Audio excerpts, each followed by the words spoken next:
Real Life, Real Crime is a true crime podcast brought to you by Woody Overton and executive producer Toby Tomplay.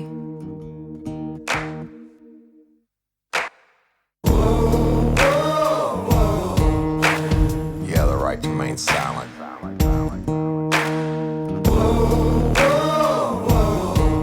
Anything you say can and will be used against you in a court of law.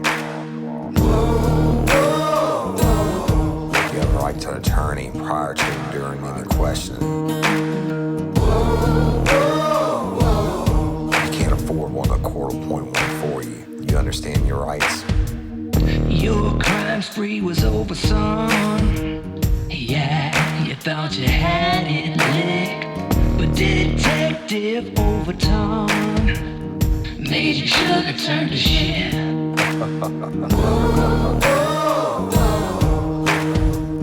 Get ready, you're gonna do time.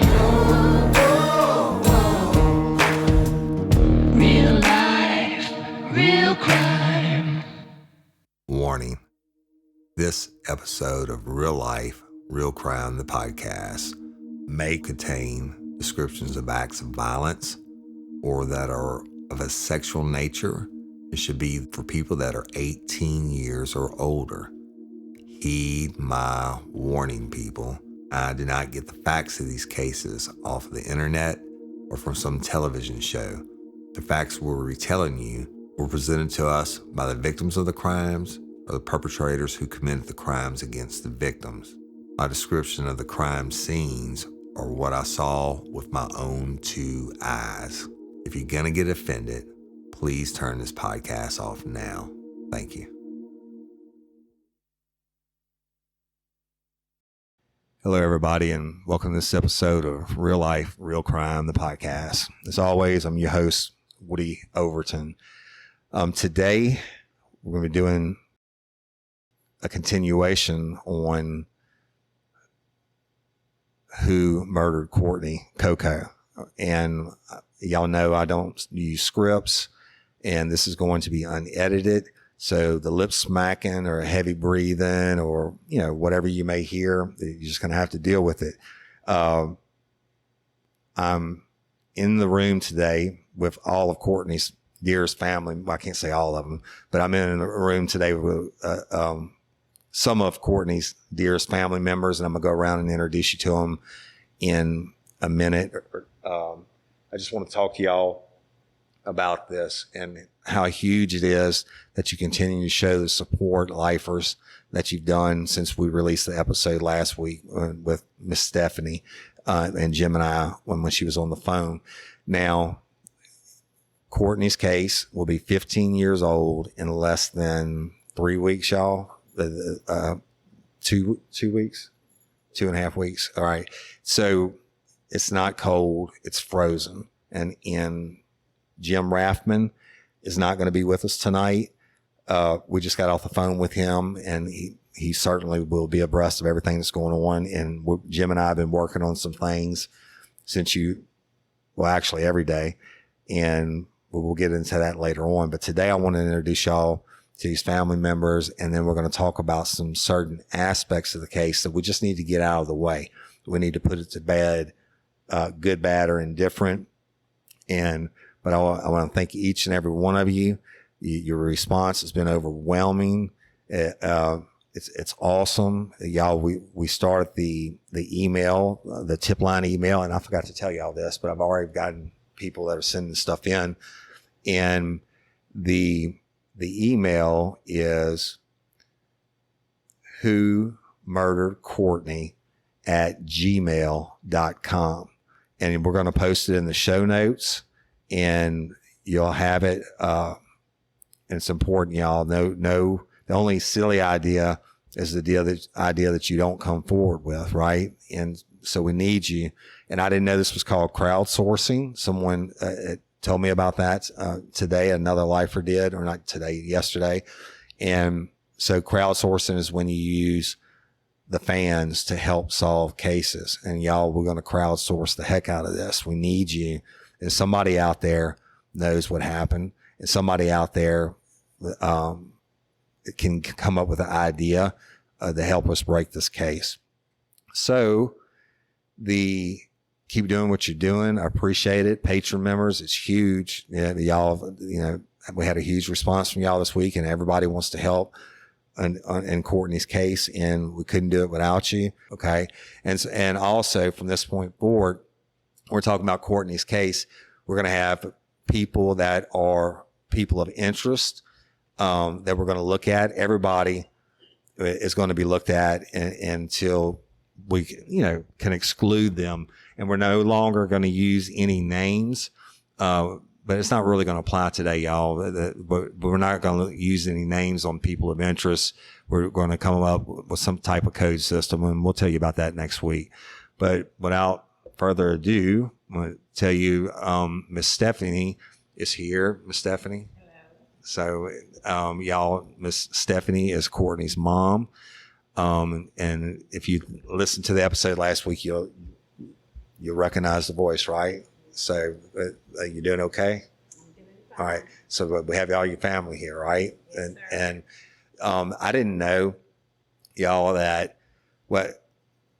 Stephanie and I sat down last week and talked for a long time, but I didn't know at that time what important part the other members of her family have played in Courtney's case. And now I'm going to describe to you what I'm looking at now.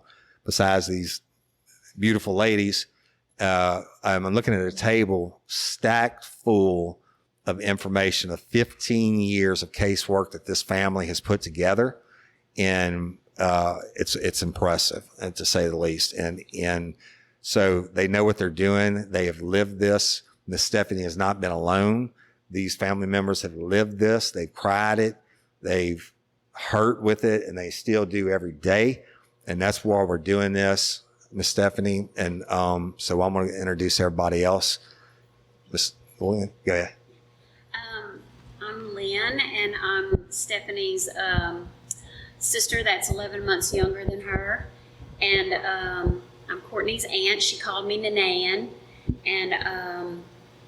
And I'm just really happy to be here and to be part of this. And this is the only thing I can do for her at this point, beside, on the special dates that come by where we try to comfort Stephanie and be there for Stephanie. We are also hurting in our own little corner, but we want to do this for Courtney. We want to be her voice. And Miss Lynn, you have this is your daughter that's so close in age Yes. to Courtney? My daughter, Candace, and Courtney were 4 months apart. They were baptized on the same day. They made their first Holy Communion together.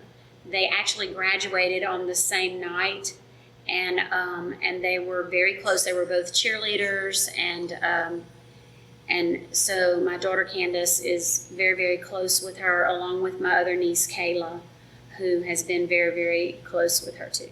Yes. And see, y'all can't see what I'm seeing, and every time Lynn is saying something, all the heads at the table are nodding, and they're whispering yes. I guess they're afraid of the voice on the microphone.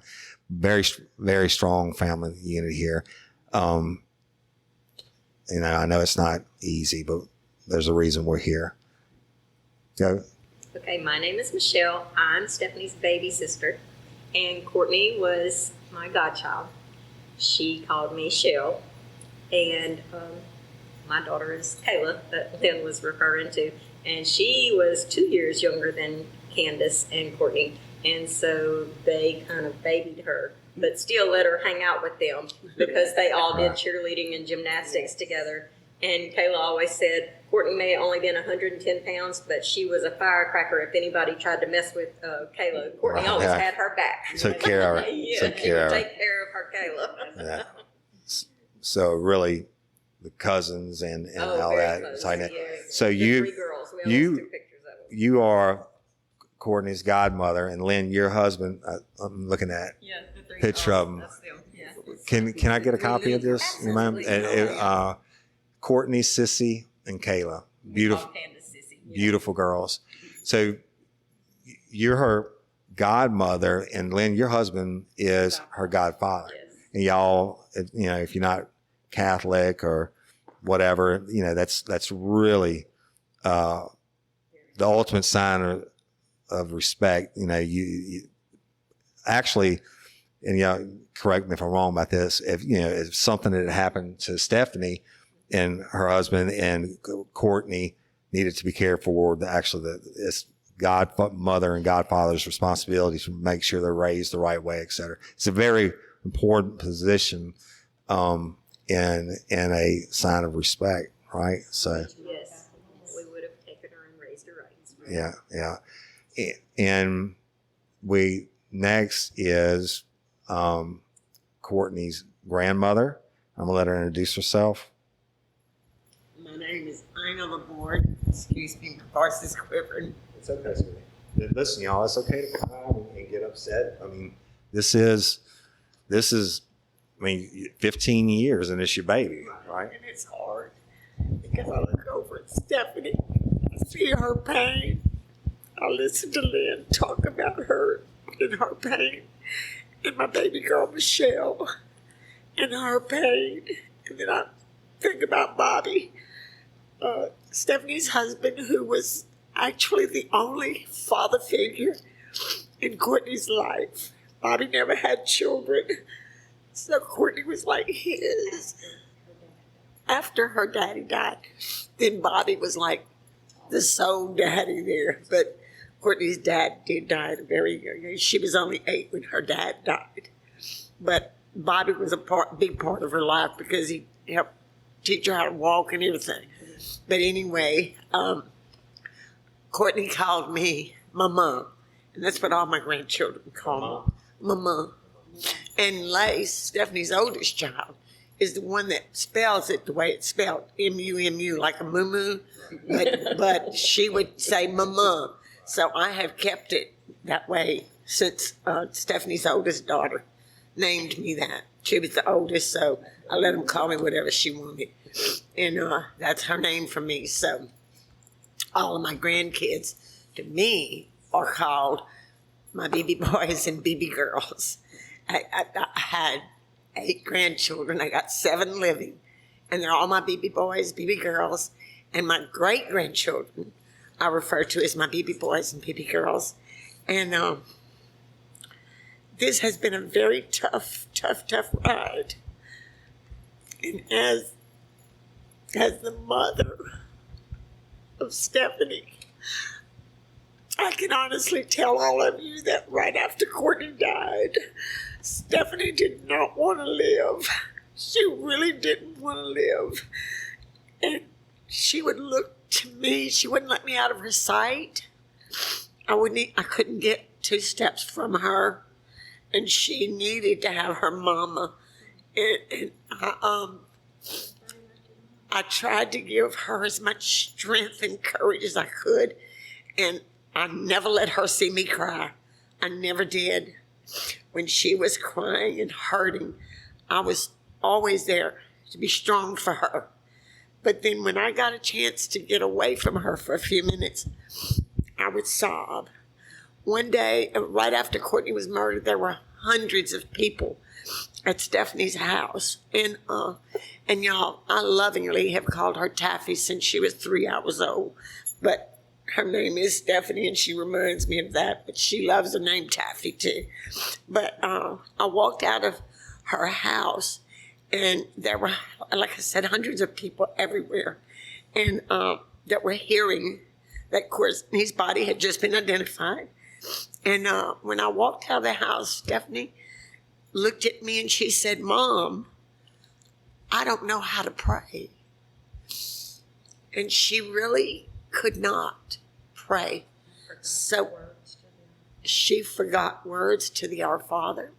So I knelt in front of her, grabbed her hands and said, "You know what? The devil is a liar. We're going to pray." And I held her hands and we began to pray. And it took some nudging because honestly, I don't even know if Stephanie was even aware of her surroundings at that point. And the minute she found out that Courtney's body was actually the body that was in Beaumont, she fainted. And so I immediately hollered to a friend of mine. I know Steph got it a little bit different when she had made her story, but a friend of mine is a nurse. She was there, and I hollered for her. And I got on the floor right next to Stephanie's head, and I kept saying, "You have to come back to Mama. You have to." And she would not respond. And then finally she uttered real softly, "Mom, Mom," you could barely hear it. And I'm like, "You have to come back to Mama." And she said, "Mom, I'm not as strong as you are." And I said, "Yes, you are. And you have got to come back to Mama."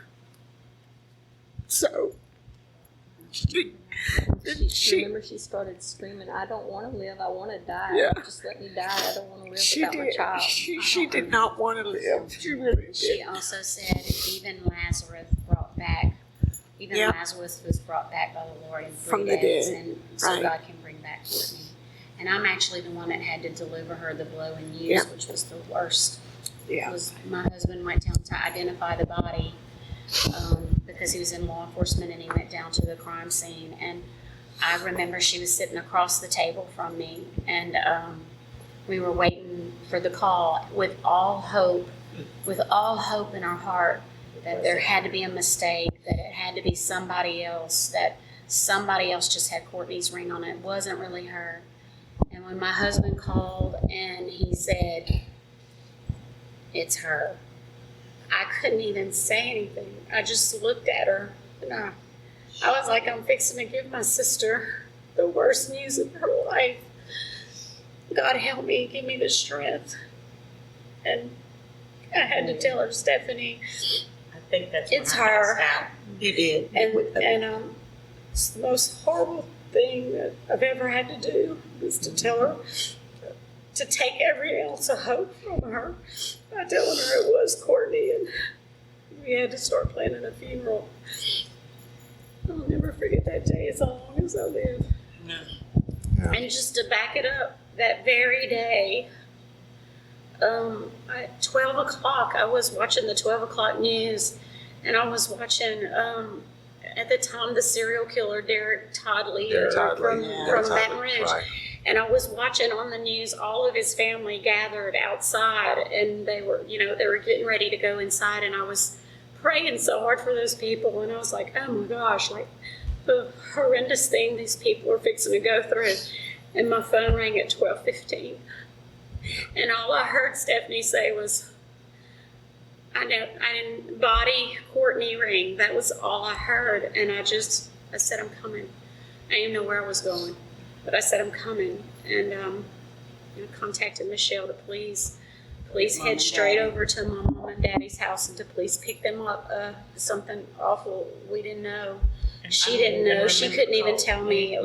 We didn't know. We just knew we had to be with her. I remember calling Bobby, and I remember calling Lace. That's the only two people I remember And you calling. had- And I don't even know how I remember their You phone had Lynn numbers. on speed dial, and whatever God let you, press the right number, and all she could hear was Courtney body. Yeah, you were Courtney hysterical. body. Like And mad. Lynn just hung up on you at that time, Taffy, and called Shell and told her to come get me and Daddy right away. And so we all beat the detective that called you to. We beat him to your house, and we lived further out than he did. And he was right there at the police station in Ellie, and we were out on 28 East. You know that. And we beat him there. I guess because Michelle is a known fast driver. Yes. Anyway, we got there, and honestly, Taffy, Bobby, you got there first, though, didn't you? yeah, he did. Yeah, I want to introduce Mr. Bobby is in the room. That's Courtney's, I wouldn't even say stepdad. Courtney's dad passed, and he raised her. And Mr. Bobby, I saw some pictures of y'all on a motorcycle, a picture of you and Courtney. So, and I get that. I have babies that I've raised that are my step babies, but I won't call them that either. So, and Mr. Bobby is in the room also, y'all, and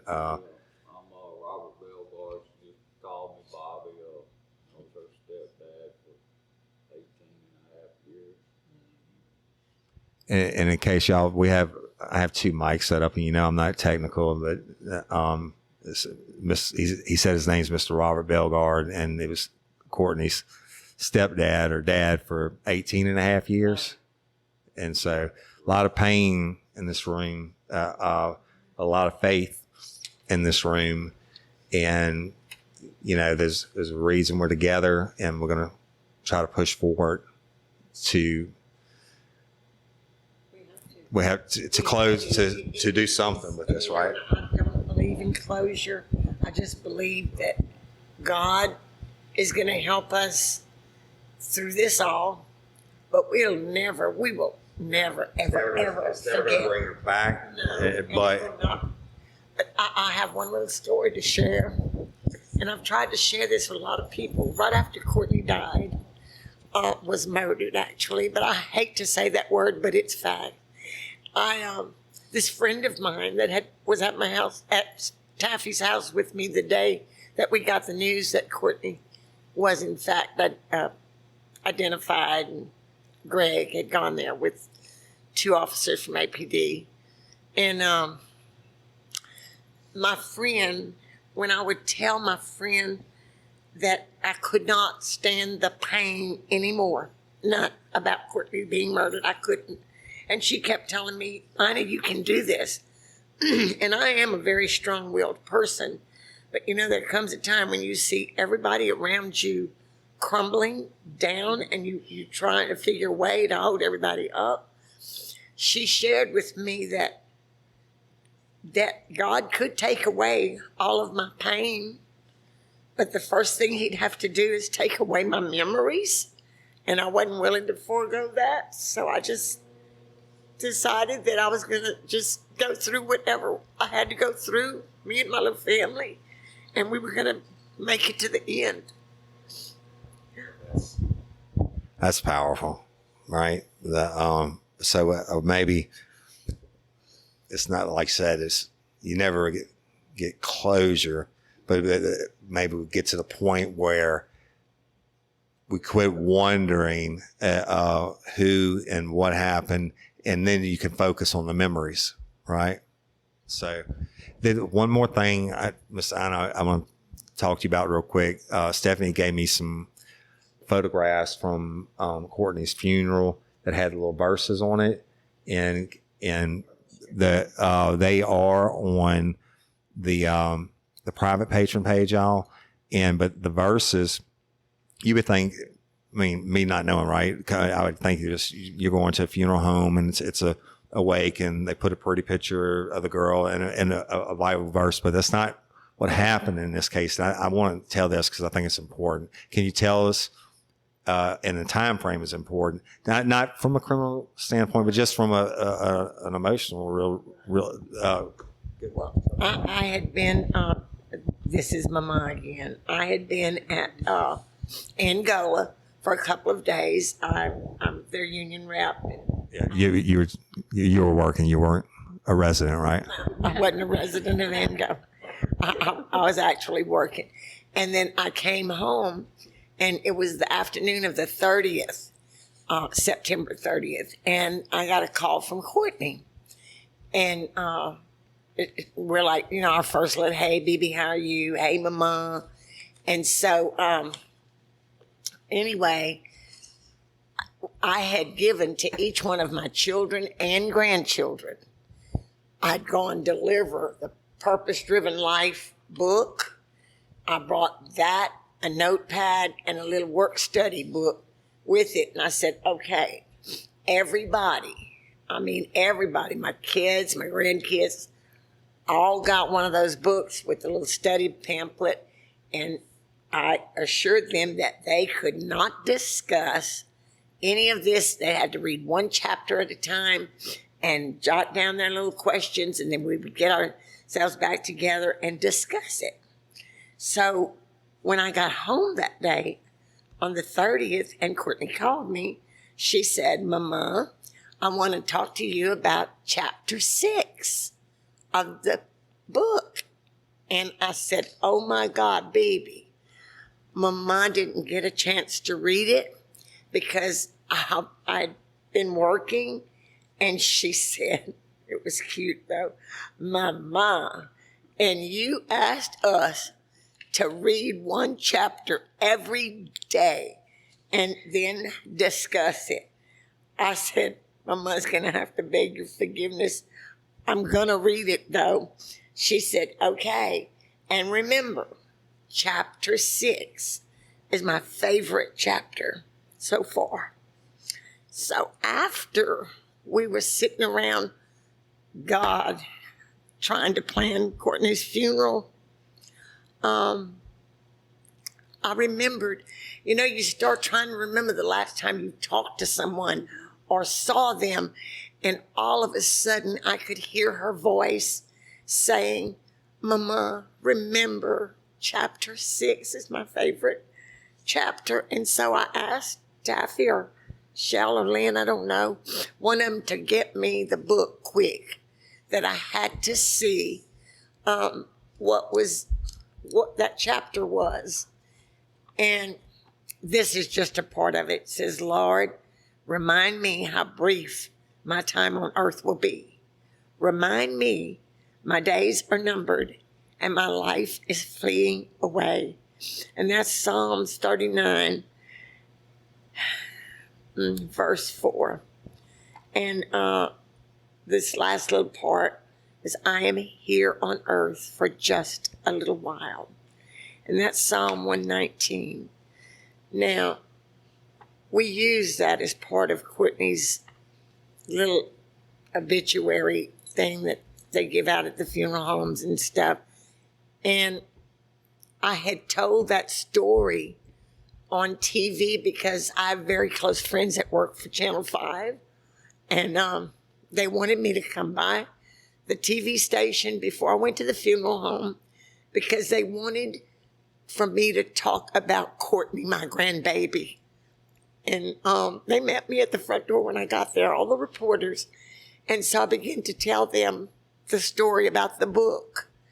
And I had so many of my friends that did come to the funeral home later tell me they had seen that. And they asked me so much about Courtney. Tell us what she was like. And I told them that she talked too fast and that I sometimes would tell her, slow down so Mama can understand. And then I shared so many other things with them about my baby girl. But she was a joy, and I loved her.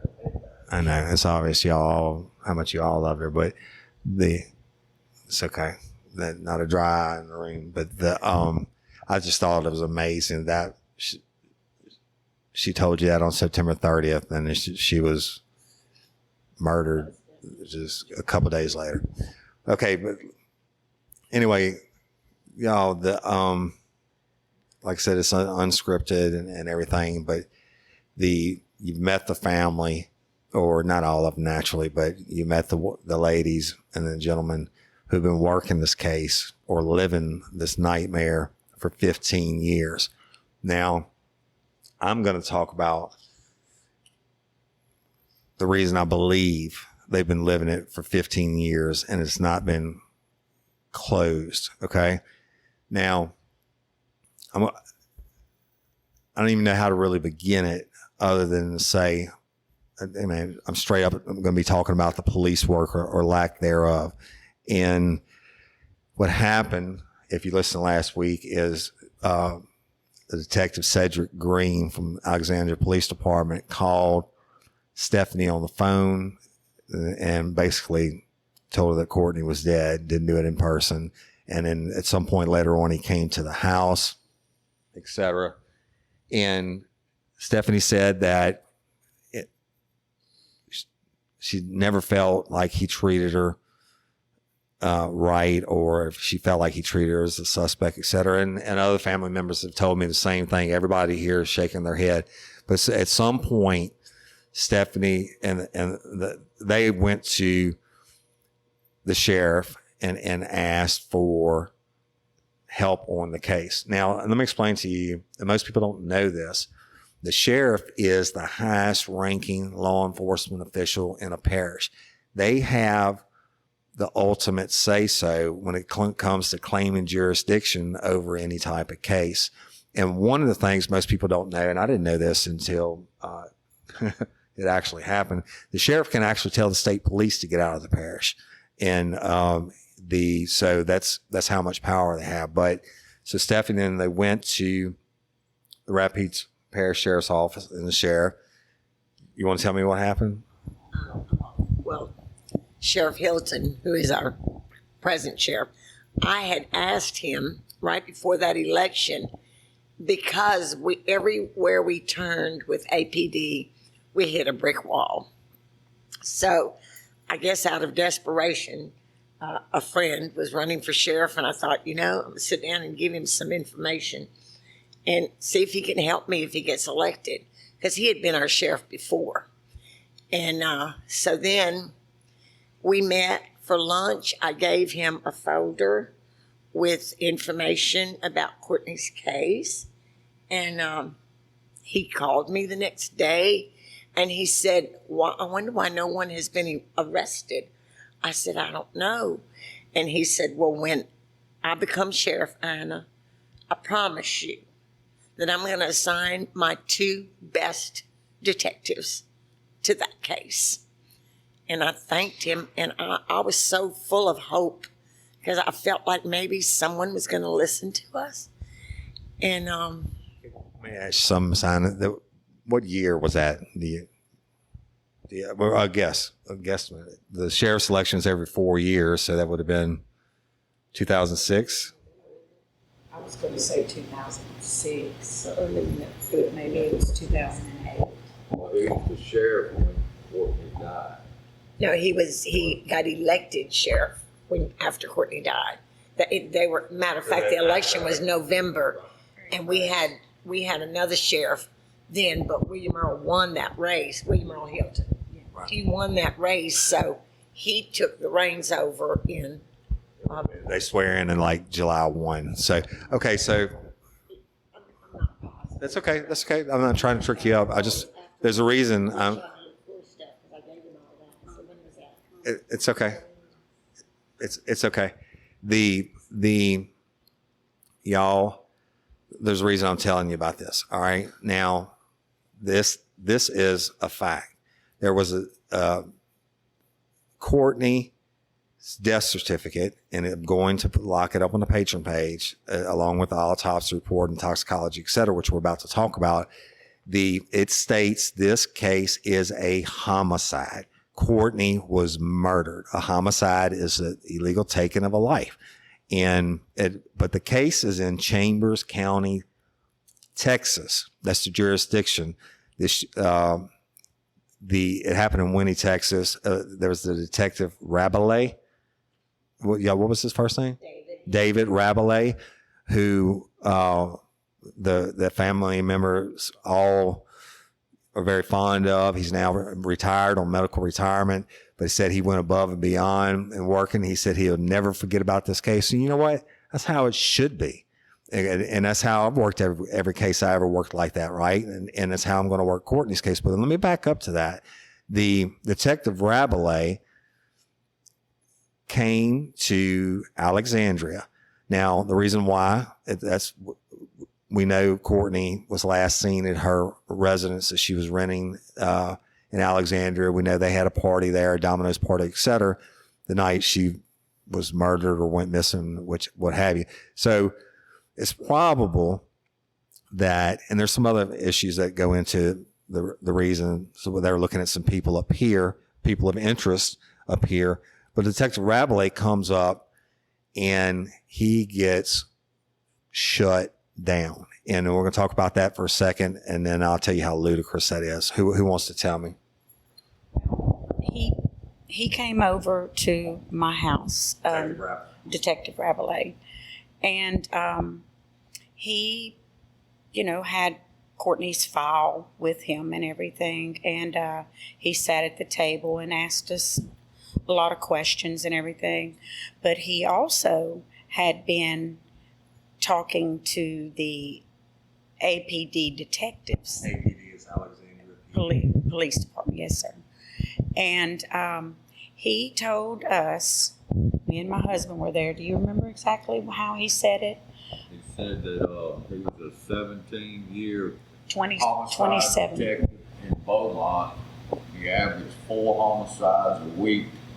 He's worked with other agencies, police agencies, nationally and abroad, and he's never had a police department lie to him and not cooperate until he met APD. Okay, y'all. So Mr. Bobby just told you, the Detective Rabelais, how many homicides, Mr. Bobby? I'm only saying it because they may not can hear you. 4 a week. Right. 17 years. 4 a week for 17 years. And so you have a very experienced investigator who obviously loves what he does. Because I'm going to tell you something, if you stay in homicide that long without burning out, that's a credit to you right there. And I can tell you about that myself.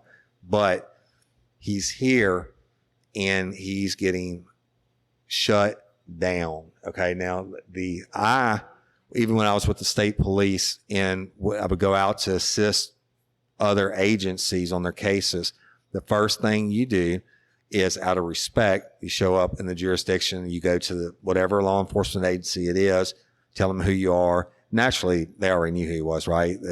Cedric Green and them did.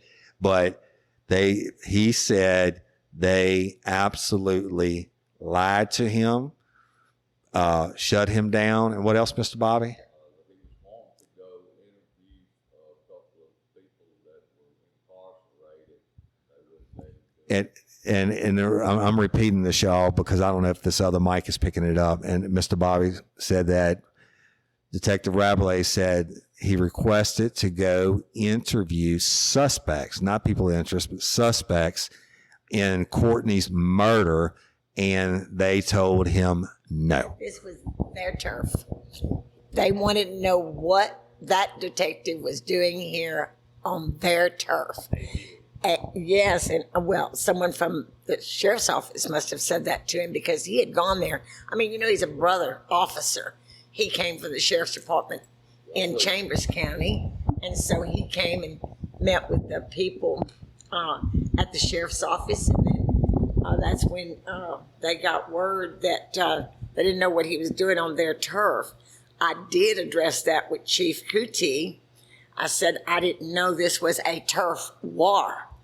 I thought we were trying to work with people to solve Courtney's murder, and we pushed back on that. But I can honestly tell you that Detective Rabelais, as far as I'm concerned, is one of the most compassionate, and he tried so very hard to get the information he needed to solve my grandbaby's crime, and he was denied that. Okay, so She mentioned Cootie, that was the chief of the APD. right, okay, and at that. Most agencies pretty much shut it down. Right. So, y'all, this is not speculation. This is fact that was told to them by Detective Rabelais himself. Now, I can tell you, and from assisting other agencies, whether it's towns or cities, et cetera, everybody knows about the Blue Wall, right? The Brotherhood of Law Enforcement.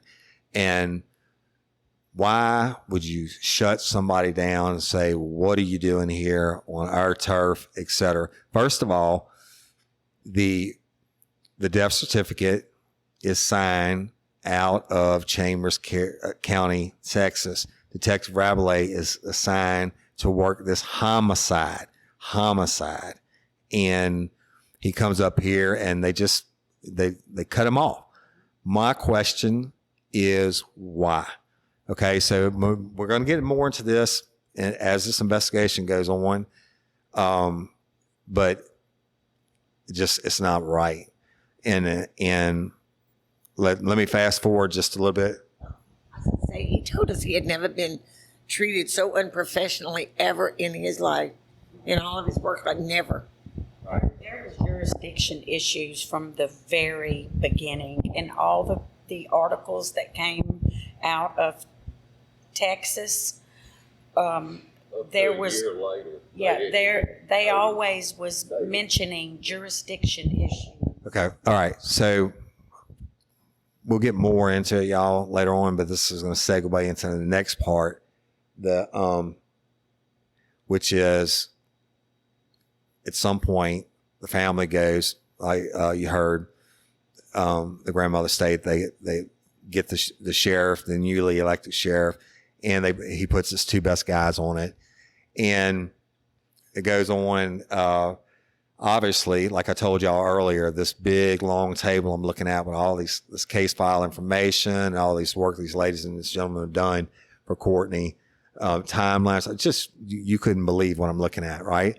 So they give all this to Detective Isles, and how do you spell that? Isles.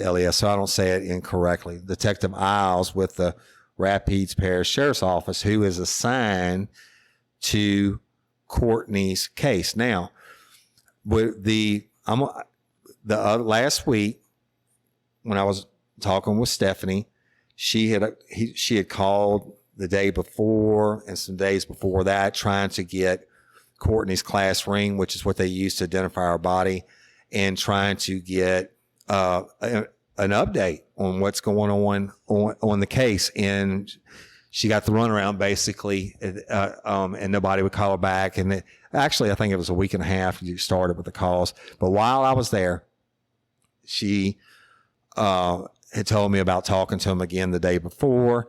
And I said, well, you know what? Why don't you call them now? Let's see what they have to say. And Miss Stephanie actually recorded this phone conversation, and I want you to listen to it. I'm going to play it. It's off a recorder that she had, and I'm going to play it. The audio may not be the best, but this is Miss Stephanie talking to Detective Isles about Courtney's case and where they are, and it's just really something. And then we're going to talk about it when we get done. So y'all bear with me 1 second.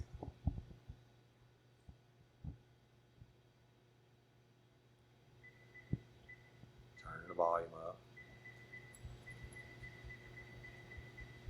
And this will be the first time y'all have heard this, but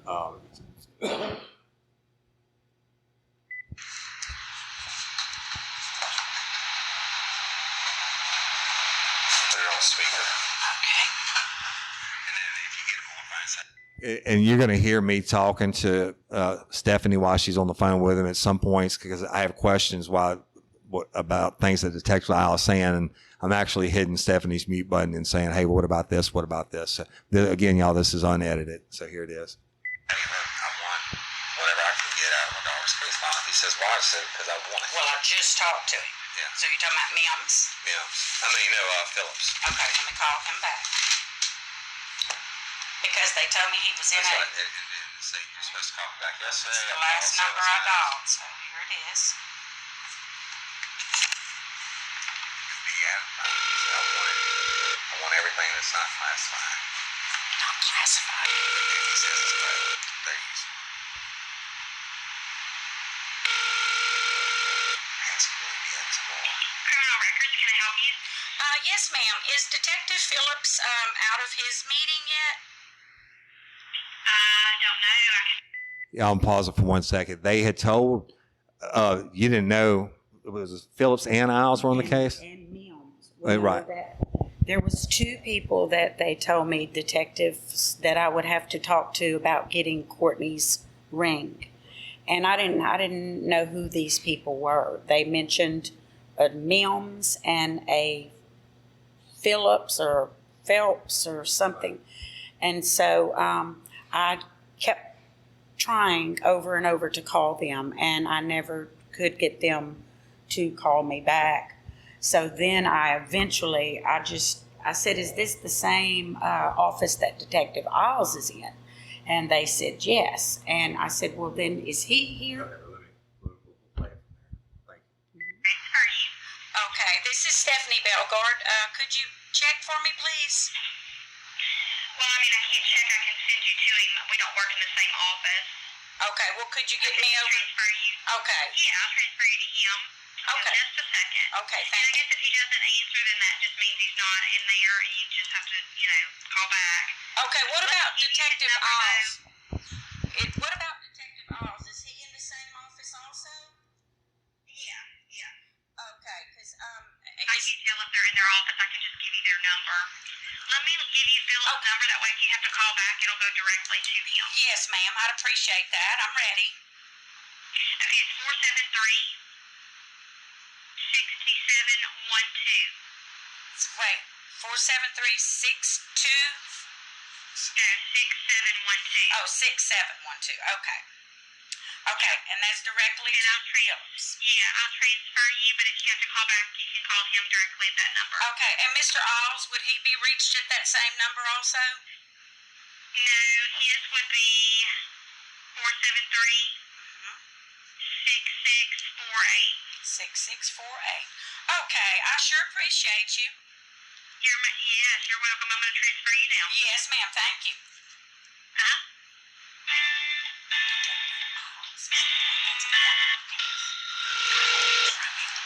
He's the one that told me, dog.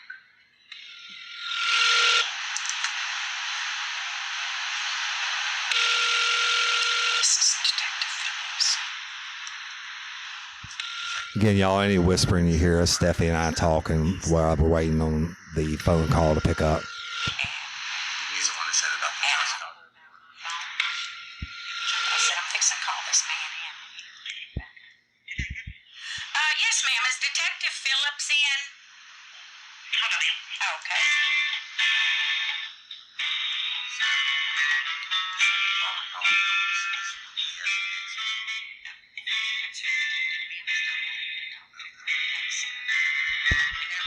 And again, it's unedited, unscripted. You're hearing it as it happened, y'all. So hold on.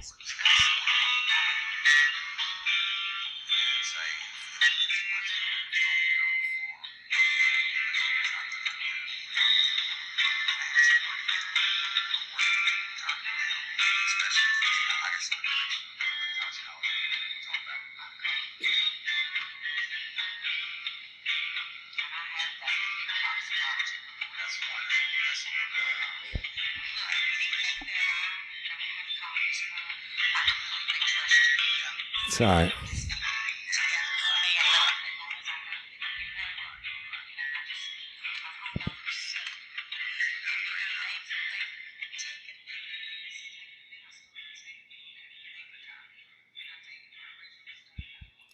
You can hear Stephanie and I talking in the background while we're waiting on them to pick up the phone.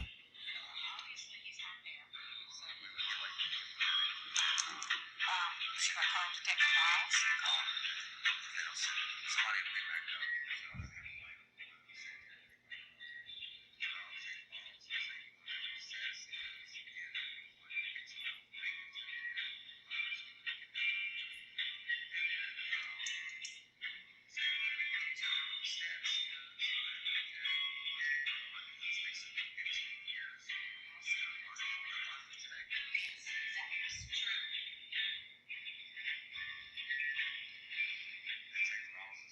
Okay, y'all, again, we apologize for the delay, but it's unedited, unscripted. That you're getting it just like Stephanie recorded it. Believe me, it's important. You're going to want to hear it.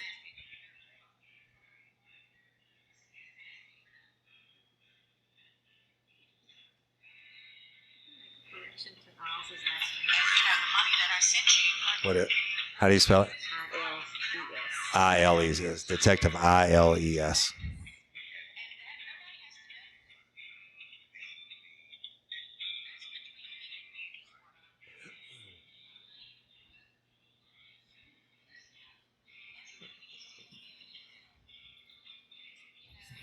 Well, I guess we might could edit this part out, right?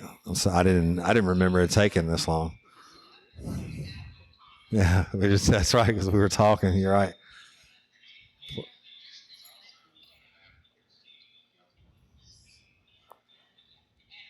Seems like somebody would have picked back up by now.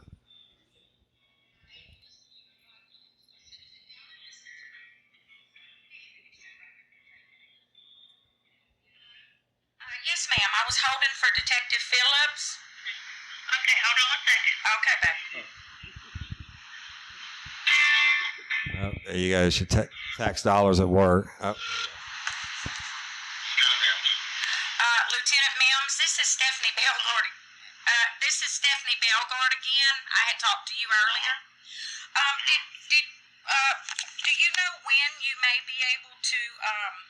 get me that case ID number or?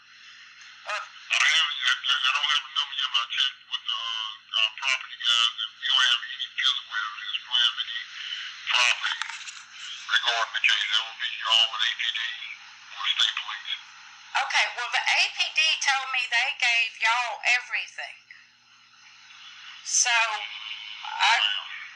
so I guess I need to start back with them because Detective Alls is on this case, and I just spoke with Detective Alls, and he said that we don't have any physical evidence at all. We don't have any property regarding this case.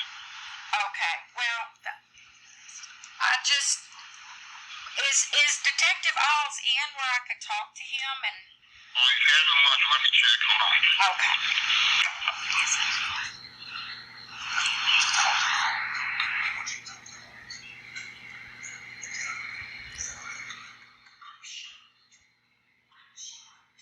That is Stephanie and I whispering in the background, y'all, waiting on Detective Isles to get on the phone. Detective Alls? Hey, Mr. Alls? Yes, ma'am. This is Stephanie Belgard. Yes, ma'am. Hey, I'm just kind of touching base with you. You know, our 15-year mark is coming up, and I'm just wanting to know what the status of Courtney's case is. Okay. The status is the same. It is still open. I would say that we followed up on every lead that's coming up there, and you have everything that I have, and it's still an open case, Ms. Belgard. Okay. I had talked to Mr. Mims and had asked him about maybe getting Courtney's ring. And so he said he's got to go to the warehouse and get that for me. And also he was going to get me a case ID. I don't even have a case ID on Courtney's case. But I really would like to get her graduation ring. I mean, y'all used it for, and he also told me something that was a little bit baffling to me. Let me stop you there. Mm-hmm. Okay, we do not have any property from that case. Okay. Okay, when we started this was just started from the open end. When you came to us, we came to sheriff to help out. APD still has all of that. The Texas has all of that. We don't have any of Courtney's property. Texas has nothing of Courtney's, and Mr. Alls, I have a copy of when we turned in her phone. We brought it to Rapides Parish Sheriff's Office, and or maybe it was APD that has her phone, her actual phone, and the items that were taken from her house. I mean, how can they do testing on them or DNA or anything on them if y'all don't even have them? I mean, I don't understand how y'all can work an investigation when y'all don't have anything other than the leads that we gave y'all. Okay, because that's all I could have to go on because they won't release any of the property to me.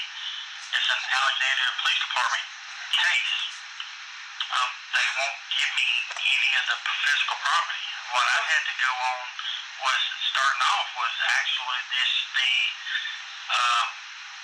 information that you came to me to my office. Mm-hmm. And then we started from there, looking backwards, but we did not collect any evidence from the Alexandria Police Department in reference to this case. None of the physical evidence. Okay, so you're telling me that Alexandria Police Department has they have her case, they're working it? Or they just have her stuff? We never took it. We never took the case from them. Okay. Well, Mr. Alls, I thought you were the lead detective on Courtney's case. I am the lead detective with the Rapides Parish Sheriff's Office because you came to the sheriff and asked for us to assist in it. Yes, sir. Now, I don't have authority person to take it from the Alexandria Police Department. They still had the original case file. They still had all the original property from the case. I started from scratch with the notes y'all got and started working it from our angle. But I've never taken it from them. Okay, well, do I need to talk to the chief about that, or, I mean, who do I need to talk to? Okay. Jared King?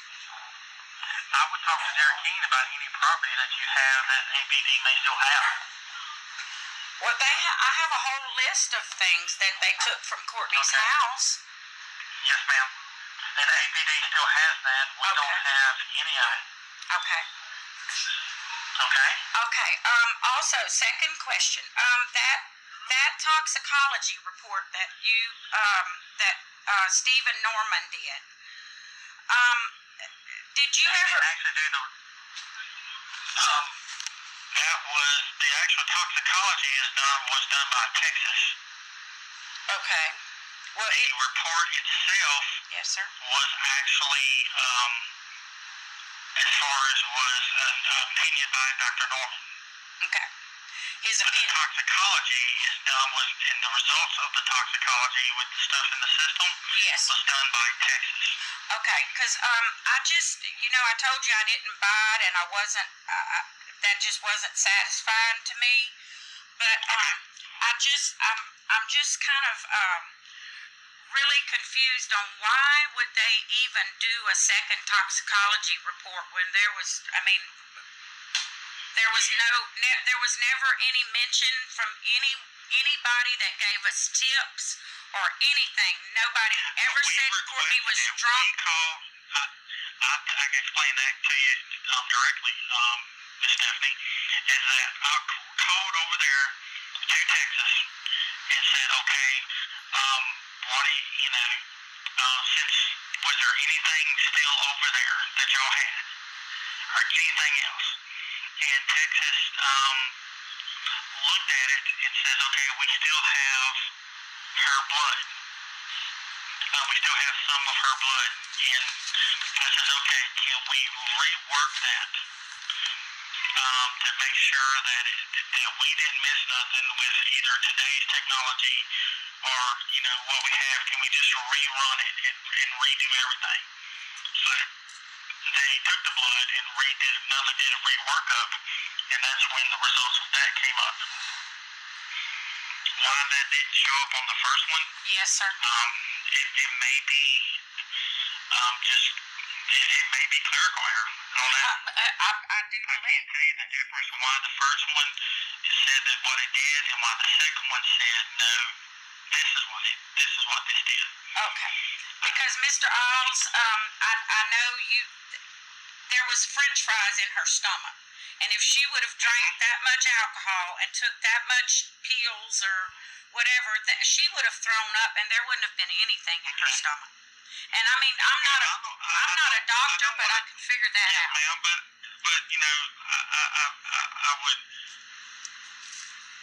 would be cautious about saying what you think she should have done or what should have happened. Okay, as far as maybe she should have thrown up or she shouldn't have thrown up, because then we're getting back into the guessing game. Okay. And, I understand what you're trying to say. Okay, but I can't take that. We can't take that as 100% possible that she should have threw up or she should have not done this. Okay. Well, let me just ask you this. You had said that y'all had called Texas and asked about, anything they might have had. Do they still have her? Is that blood? Is that her DNA? The DNA that they put into the CODA system what was that? Blood? Because now they have a familial DNA blood test that you can do, and it's a new technology, and you can do, and it will, hook you up to like cousins or brothers or an uncle or, so if y'all went through the task of testing her blood, why redo her DNA and test that and see if it any more match, a match or anything. Okay. You're talking about the DNA that was left at the scene. Yes, sir. As far as not her, not her blood. Because I mean, we know her blood came from her. That's not going to show anything. But you're talking about the DNA that was collected. Yes. Well. Where they sent it to the lab where they got inconclusive back. Yes. Right. Okay. Because there was the only DNA they had was DNA that was mixed with Courtney's blood. Mm-hmm. It was mixed, so it was both DNAs.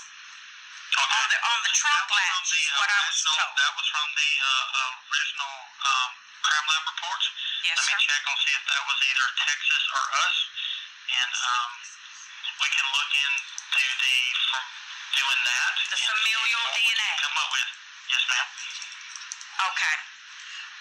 All right. Well, I'm just I start getting this just. It was on the trunk latch. It was on the DNA that was on the trunk latch. That's what we're talking about, right? Okay. Because it had to, somebody, if it was mixed with Courtney's, then they had to be present there at that time. So, well, that's you're doing an assumption. Sir, that's all I have to go on. I know that. I'm just saying that. When you're saying that they have to be there together at the same time, and yes, technically, no, that's not the case. Okay. Can DNA get mixed for one person leaving it there, and then somebody come in afterwards with the subject not there and mixing it? It is possible. Okay. But we can definitely look into at the DNA again. See what we can come up with, because we're actually having some success on some other cold cases in reference to that type of DNA profile. Okay, because I know the second blood test that y'all did. What year did y'all do that in? I gotta go back and look, but it's right there within months when I talked to you. Okay, well then because I'm gonna. Okay. Yeah, we just redid it then. Because how do I know that before? Well, how do I know that wasn't like contaminated, or it could have been switched in a lab and mislabeled? I can't buy that. And not one person in any of this investigation, not one single soul has ever said that Courtney was drunk or high, except for Jackie saying that they rode around smoking pot. She's the only person that said, and pot didn't even show up in her system. So it seems like if she would have had all that in her system, somebody would have said she was drunk or high or something. And not one single soul has ever said that. And all these witnesses. Don't they have it? No. So, all of a sudden this blood test shows all this when nobody's ever even. And if somebody would to have OD'd, why would you even want to move the body? Why not just leave it there and walk out the room and close the door? And why even? And then again, you're assuming that happened at her house. Yes, sir. We don't know that for sure. Well, we don't know if that happened in a vehicle on the way out of town or not. Well, her house was roped off by y'all for 18 days before she could. Of course, ma'am. Of course, she was found dead in Texas. They did not know where the crime scene was originally from, and I'll be honest with you, we still don't. Yes, sir. We don't know if she was either taken, murdered, or even from her house. We don't know if the house was part of the crime scene or not. APD does not know that either. Well, I can just about bet that it was because her comforter was missing, and her robe. And her robe was like what she slept in every night. Mm-hmm. So, and for that never to be found, that shows me she was at her house. Okay. Well, I'm just not telling you, I can't say that for certain. I'm not saying that those aren't exactly characteristics that she was taken from her house, because that is. But we when you're saying, I just can't tell you 100% she was taken from her house. Nobody knows that. Yes, sir. That's true.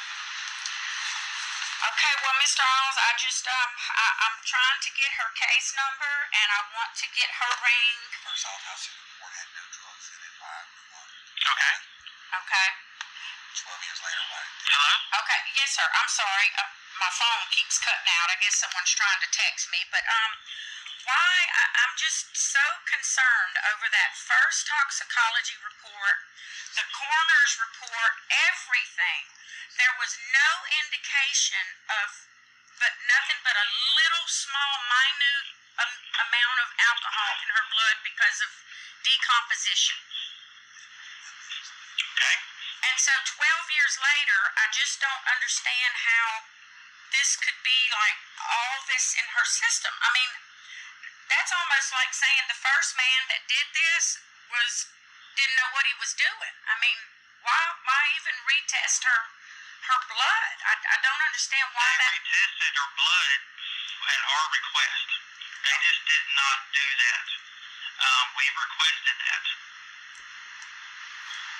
Okay. Because it was just sitting there, and like you said, 12 years later, technology is better.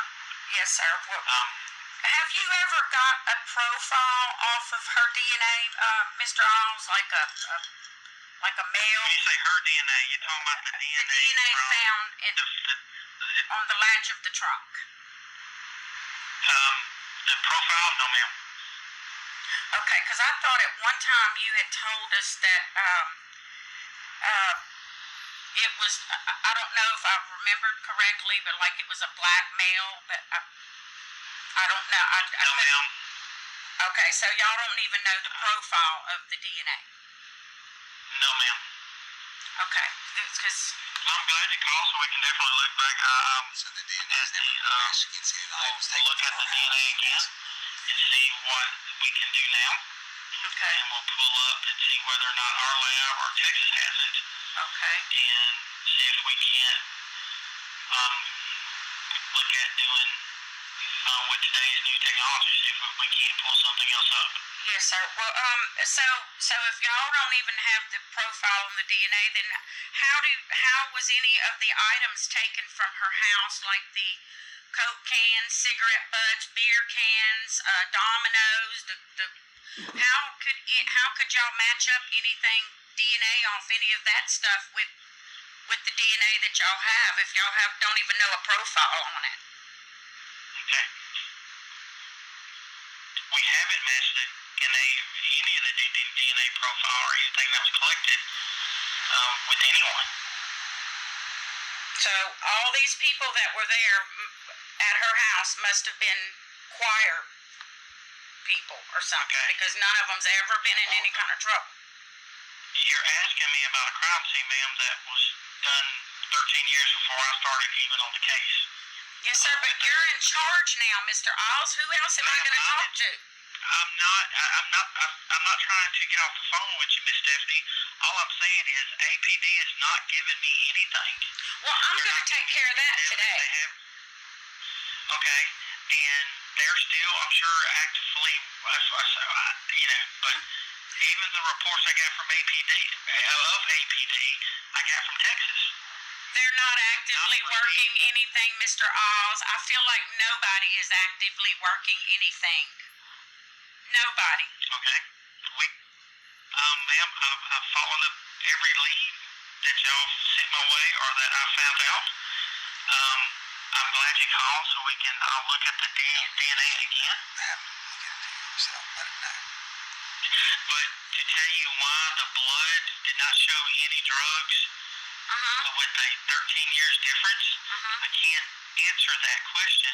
When I asked her lab that, they couldn't answer it either. Okay, well, I just know that one way screwed up. Yeah, something's not right. And they were pretty positive that it wasn't the current way.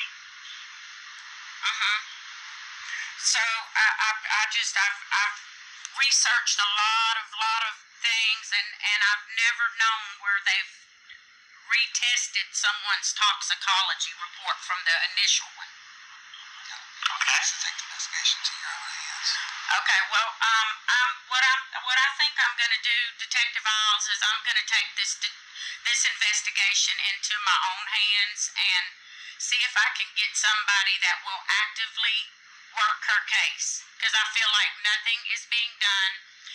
Every time I call, you're in training or you're there, and now you're telling me you don't even have Courtney's stuff, the stuff that they took from her house. And Ma'am, I've never had that stuff. I've never told y'all I've had that stuff. no, sir, but why wouldn't you not have that if you're her lead detective?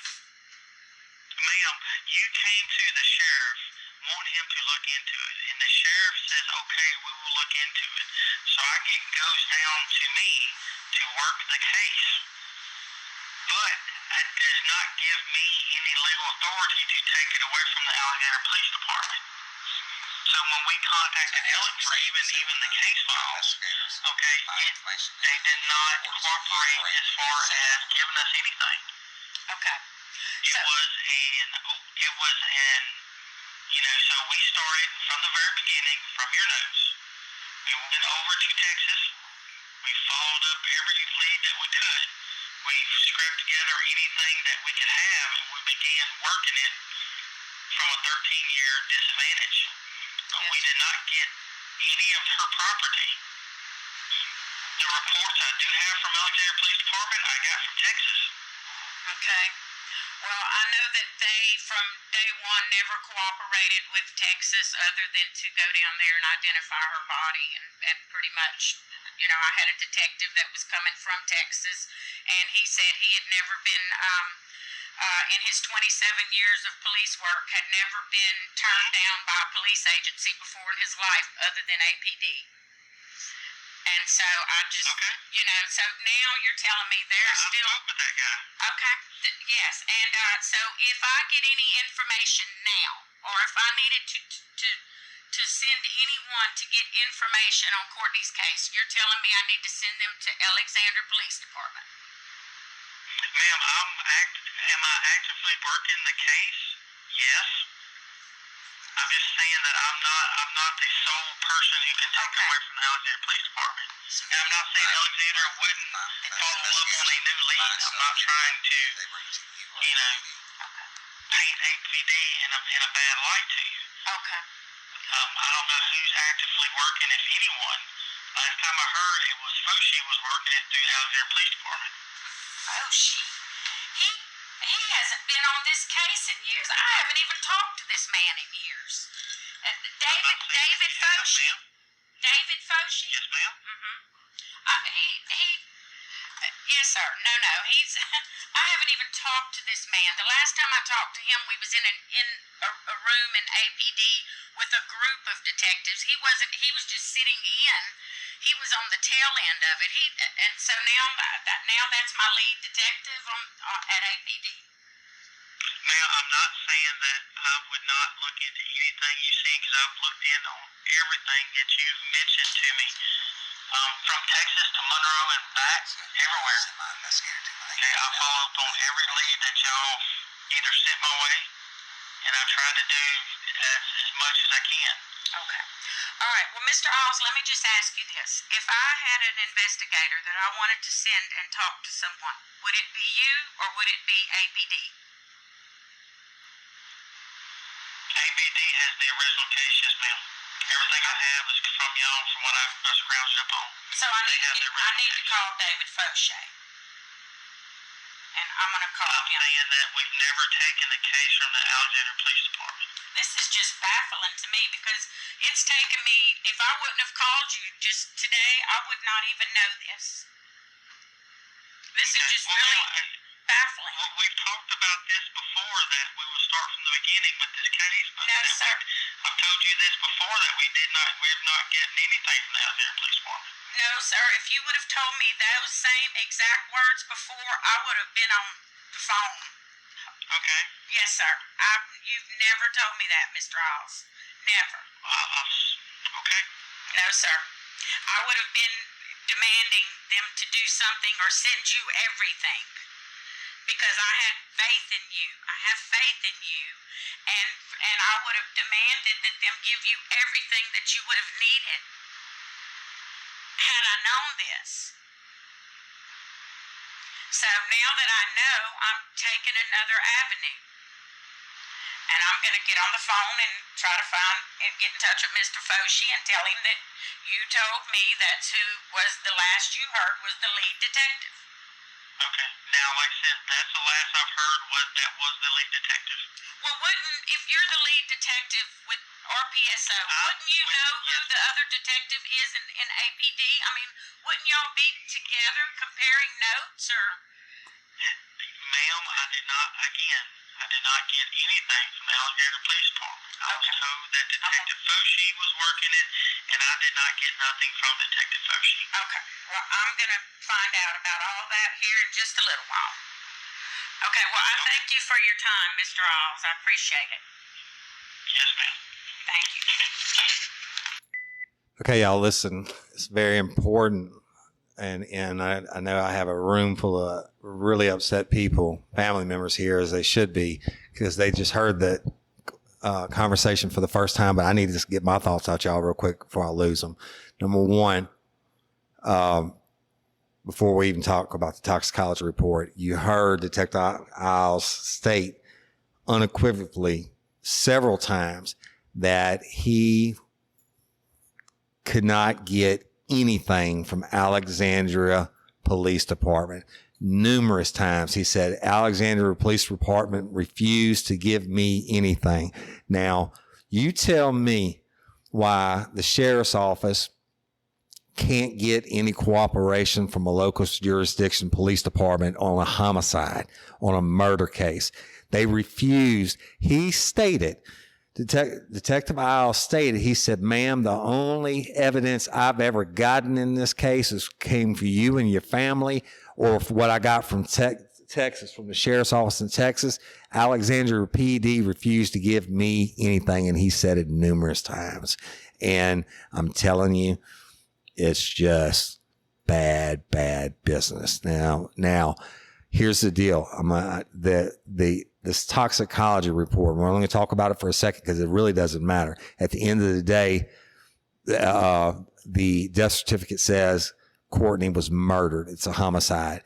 But what happened was, when they did the original autopsy, a forensic pathologist did it in Beaumont, Texas, and during the autopsy, they draw blood and they send it off to the lab for the work and for, narcotics or anything else. So that forensic pathologist has custody over Courtney's body. Now, y'all have heard me in the past talk about when you open the body bag, it's sealed. It has a lock with an identifying tag on it. It's a chain of custody. It is everything in these cases.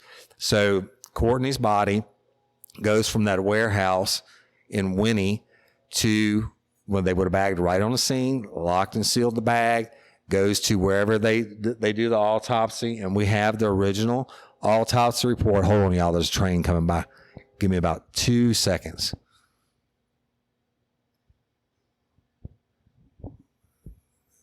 All right, I just wanted the train to blow it off. But the forensic pathologist takes the chain of custody of Courtney's body. He cuts open the thing. It's videotape or pictures are taken of it. Chain of custody is maintained. This is huge. It's a homicide. They draw the blood. It's sealed. It's sent to the lab. All done by standard operating procedures. This is not fly by the seat stuff here. This is done by professionals. They have guidelines that they have to follow. And you know why? Because of defense attorneys.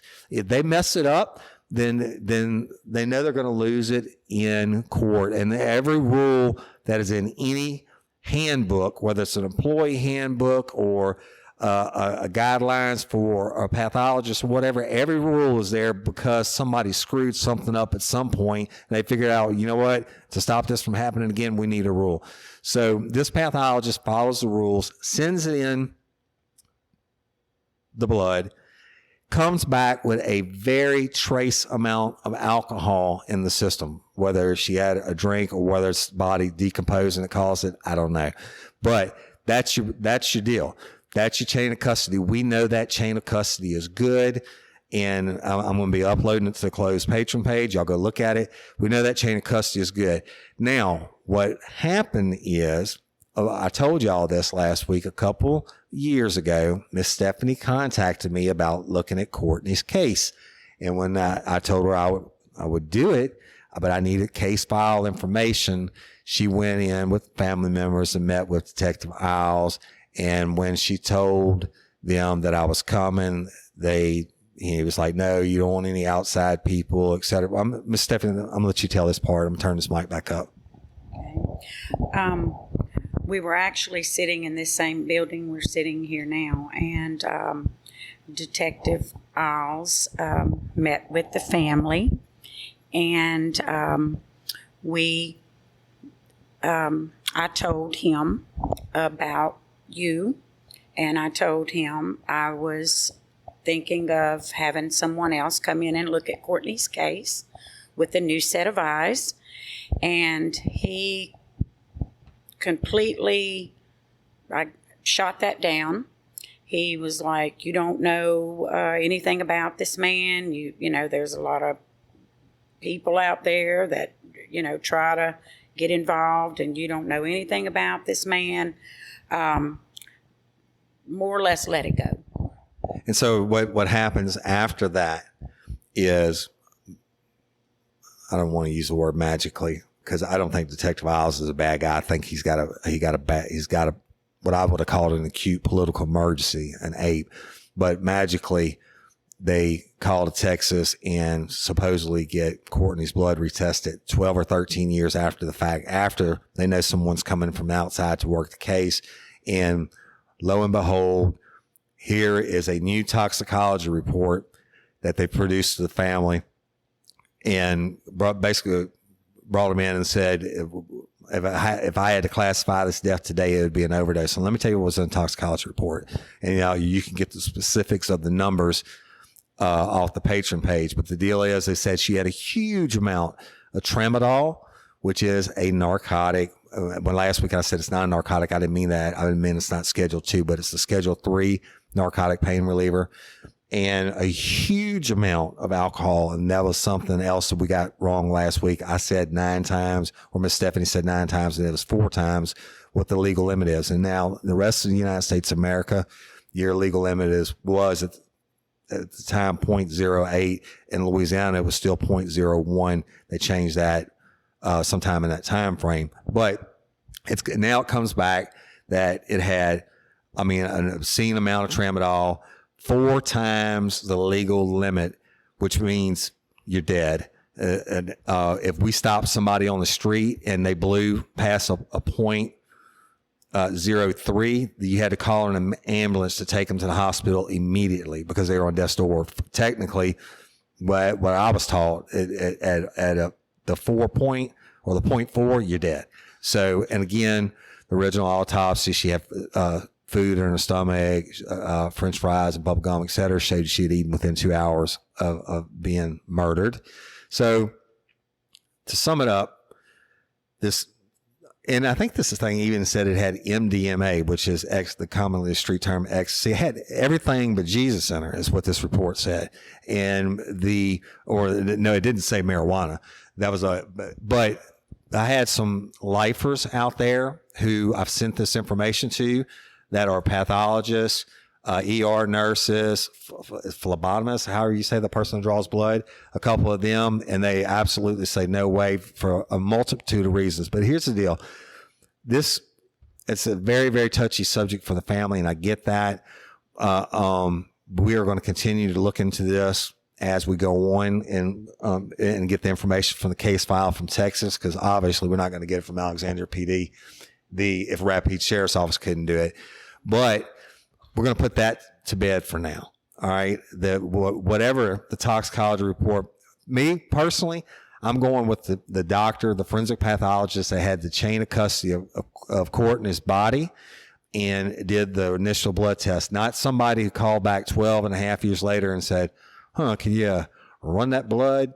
But it's very convenient that they run a blood toxicology for Courtney, but yet you heard Detective Isle state that they have not run the DNA, which was mixed with Courtney's DNA, which was found on the latch of the trunk of the vehicle where her body was stored, probably, and this is hard to hear, and I'm sitting with the family, probably for those 2 days in the heat, because her body showed advanced signs of decomposition when they found her.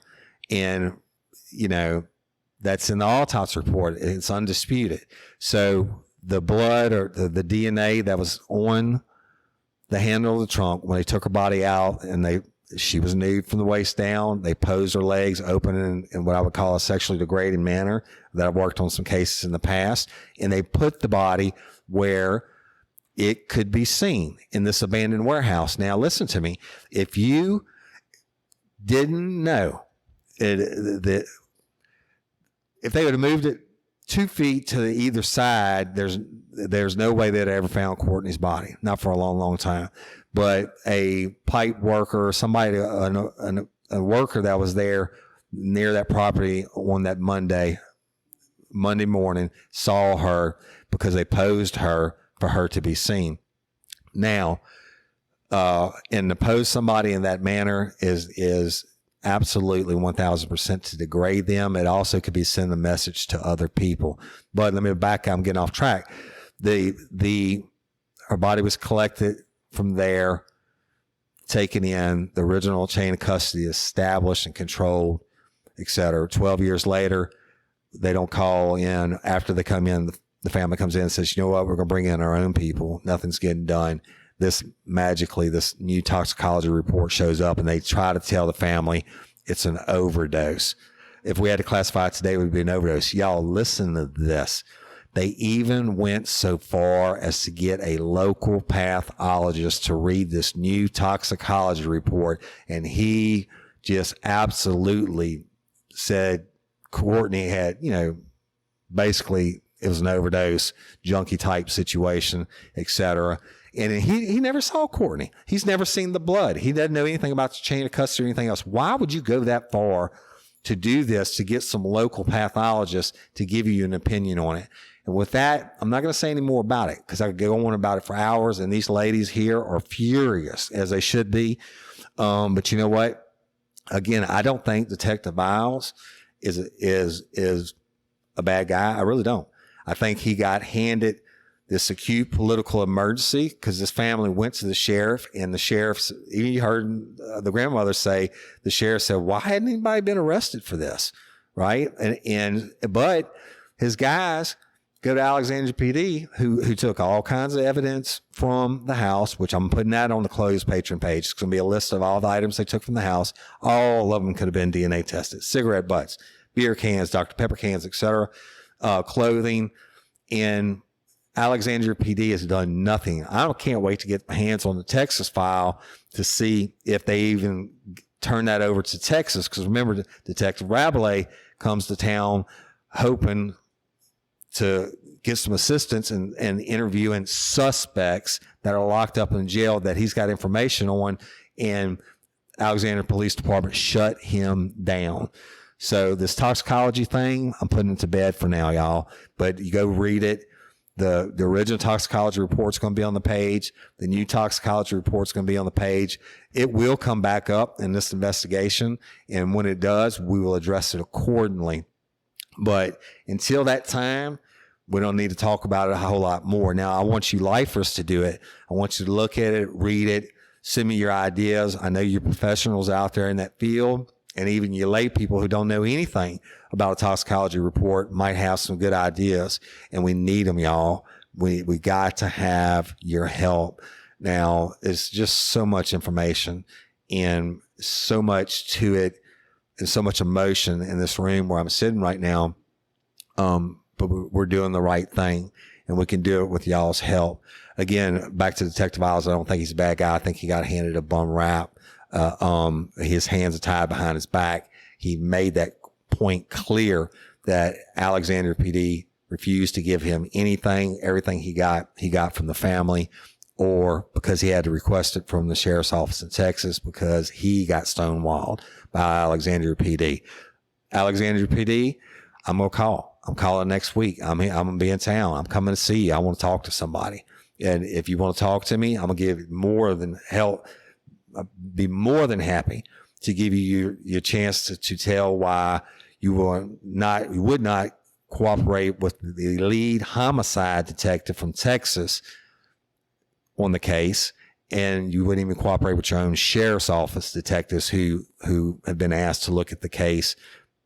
It's got to be a reason, right? So, hey, we'll be fair. Tell me your side. I'll be more than happy to record it.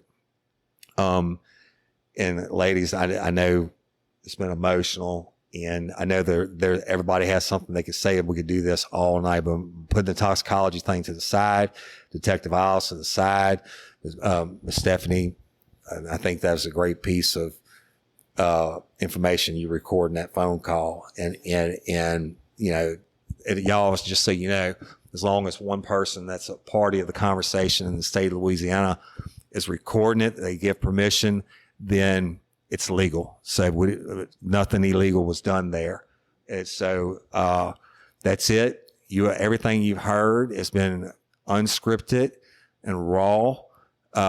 Y'all, the audio, I won't have any idea what it's going to sound like until we play it back. I know we're blessed to use this building, and there's an ice machine in the back or whatever. Hopefully Cindy can edit some of that stuff out. But it is what it is. I apologize about the sound quality, et cetera, but you have the facts now, and that's what's important. And we'll get better as we go along.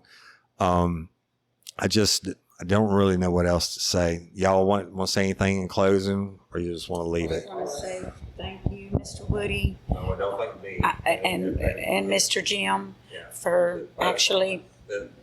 I want to thank the fans, the lifers, for responding, and that I have goosebumps. So you really don't have to thank me. I'm in this to win it to the end now for life, and hopefully, y'all, the goal of this investigative series is not to bash Detective Isles. It's not to bash Alexandria PD. It's not to do any of that, right? But the goal is to push this case forward. It's frozen. We want to thaw it out. Then we want to make it hot. You know what? 15 years, and I mean, the familiar DNA and all these things that have come up, if they haven't worked, or if they worked a DNA profile and entered into CODIS off of Courtney's stuff, wouldn't you think it'd be important to match that, if we could match that to the items that were taken from our house, right? Give the case legs. And there are all kinds of things that can happen in this case, but I just think it's kind of been out of sight, out of mind. Now, you bet your ass, and that's the first time I've cursed tonight, that if it was one of these people's family members, it wouldn't have gone cold. Okay. And they'd have got cooperation, and they'd have came and picked them up in a limo at the airport and chauffeured them around and fed them and everything else. But that's hindsight's 2020. We need you, lifers. We need you to get fired up. Courtney is so beautiful, y'all. She does deserve answers, but she's so beautiful. I finally put a picture of her yesterday on the regular crew page so y'all could see her. But there's a whole lot more on the private page, but just so young, so full of life, and she was murdered, and somebody's got to answer for it. So y'all use the email. It will be in the show notes. You're doing this. You heard the family's pain, and it's real. I mean, it just doesn't get. Imagine if it was your kids. Imagine if it was your best friend. That's your first cousin. I mean, let's do this. We've got to speak for Courtney now. All right, and it is what it is. And so, anybody, y'all, we're scratching the tip of the iceberg on this. I'm personally going to be doing a reward guarantee myself. We'll talk about that next week, that I'm going to put up. If you call in and you give information that leads to the arrest and conviction of the murderer or murderers of Courtney Coco, Woody Overton is going to put up a significant amount himself. The family has some also, but I'm also going to be getting donations or at least promises from other business people and stuff that I'm going to reach out to. We're going to make this a big reward fund, and maybe that'll get the loose lips to open up also. So let's do it. And I love and appreciate each and every one of y'all. Thank y'all, ladies. Yeah, thank you. All the supporters. All the Yeah, supporters, that's y'all. That's yes. huge. Supporters just on behalf of our family. Like, I feel like you guys are sitting at this table with us with all this paperwork. I feel like you're gonna go through this with all of this paperwork. Yes. And then I feel your passion. I've read your comments, and my heart is beating outside my chest for the love you have for Courtney and how you want to help us. And I thank you as her aunt and on behalf of our family from the bottom of our heart. Thank you so very much. Yes. So that's it. And I mean, I have goosebumps, y'all. It didn't get any more real than that. You listen to the other true crime podcasts and stuff, and it's about cases that, you can Google and all that. This is real life and real crime. And I'm your host, Woody Overton. And till next time or ever, don't let me catch you down on murder by you. Thanks. Peace.